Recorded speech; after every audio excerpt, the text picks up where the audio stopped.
And you also need to know how to identify a slope. And to help you with this, I've made this handy diagram. And so what you need to know is when you're looking at a slope, like in the questions, the multiple choice answers will give you a choice of +2, -2, +0.5, -0.5. So there are 4 different things it can be. If it is positive larger than 1, it will be steep and slope up to the right. If it is positive and less than 1, it'll be flattish but still slope up to the right. If it's negative and it's a value greater than 1, it will go slope down to the right but steeply.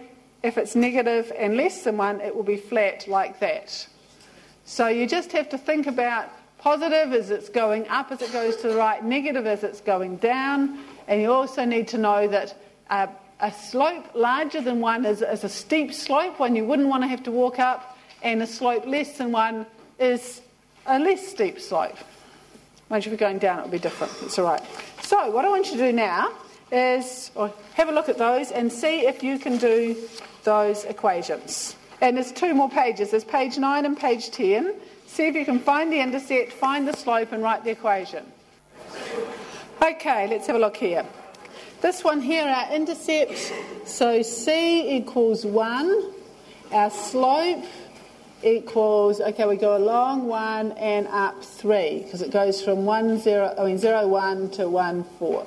So that thing that's going up 3, so it equals 3 over 1, so y equals 3x plus 1. Did anyone get that?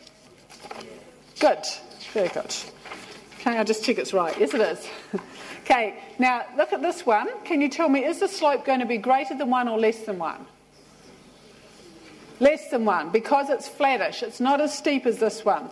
So we look here, our intercept C equals -3, and our slope M equals. Okay, so we look for here's 2 lines here that work. So we're going along 4, going up 2, sorry. And we're going along 4. I'm just making sure I got this right, yep. Or you could do it here and you could just go along 2 and up 1. It doesn't matter how far you go in this, you'll get the same answer. And the answer is 1/2. So our answer is y equals 1/2 x minus 3. Or y equals x over 2 minus 3, or y equals 0.5x minus 3, depending on whether you're writing at a computer or whatever. Okay, now these ones here, what's different about these slopes? Negative, that's great. Okay, this one looks a bit funny because it's sort of so perfect. And this one here, you've got our intercept is 5, so C equals 5. Our slope, as it goes along 1, it goes down 1. So that will be up over along, so it's going to be -1 up over 1. Now, I always get myself confused because I can never quite work out which way round it's going, so I just ignore my negative signs in the meantime, but just know that it's a downward slope, so it must be a negative slope. But it's going 1 and 1, so the slope is -1. So our answer is y equals -5x plus 5, or the other way, if you're used to it, you can write x plus y equals 5. But in our computer, we will always write it that way because that's the way the computer is going to understand it. Now this one here, is this steeper or less steep than 1?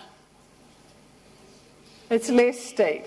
So that's 1 there, up that way. So this has gone down a bit. And so you can see here, you've got along 3 and down 2. So our slope equals -2/3. Our intercept is 2. So the answer is y equals -2/3 x plus 2. Or if you sort of know what you're doing, it also is 2x plus 3y equals 6. But again, the computer won't read that one, won't like that one from us.